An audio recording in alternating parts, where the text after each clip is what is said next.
guerre et une bataille juridique des très grosses exploitations étrangères et très grosses exploitations françaises, des industries de l'élevage de la poule ou du canard. Et c'est une guerre juridique que ces gens-là nous mènent, petits artisans et petits exploitants agricoles, pas parce que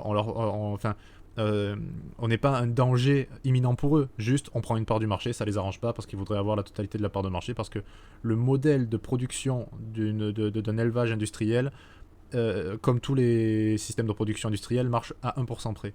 C'est-à-dire si vous arrivez à grappiller 1% d'efficacité en plus, c'est la différence entre une bonne année et une mauvaise année.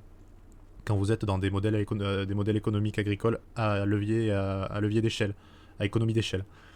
Donc en fait, tout ce qu'ils peuvent prendre, ils le prennent. Et donc leur argument, c'est de dire, on voit pas pourquoi nous, en bâtiment, on a 100 000 poules dans X bâtiments et on est obligé de rentrer en blouse avec un casque, avec un machin en mode cosmonaute pour ne pas faire entrer de maladie dans nos élevages, alors que le petit producteur qui a 150-200 poules et qui les fait balader dans son champ, lui, il rentre avec ses chaussures boueuses.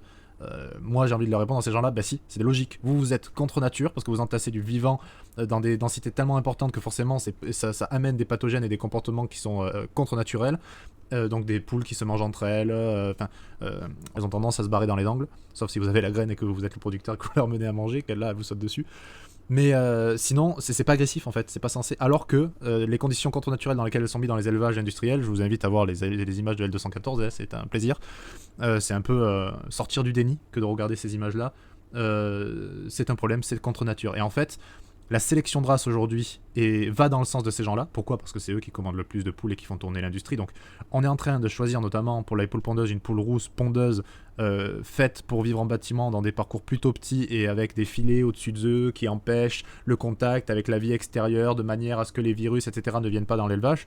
Mais on oublie en fait qu'il faudrait juste choisir une variété, une race qui est résistante. C'est-à-dire, oui, elle peut tomber malade, mais ça ne tuera pas tout le troupeau ou tout le cheptel. C'est ça, la résilience dont on a besoin dans le milieu agricole, et on n'y est pas du tout. Et là, on parle de l'élevage parce que c'est quand même criant, et qu'il y a, il y a aussi, bien sûr, le bien-être animal qui rentre en jeu, alors que dans le végétal, on pourrait se dire, ah, c'est pas grave, les plantes, elles sont mises les unes à côté des autres, elles n'ont pas la place de capter la lumière, mais c'est pas une souffrance.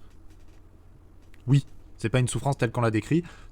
Quand on parle avec des gens comme Francis Allais ou autres qui sont des spécialistes du végétal et de l'arbre, ils pourraient vous dire que ça se discute, qu'il n'y a pas une souffrance de l'arbre quand on les met les uns à côté des autres, tous de la même espèce.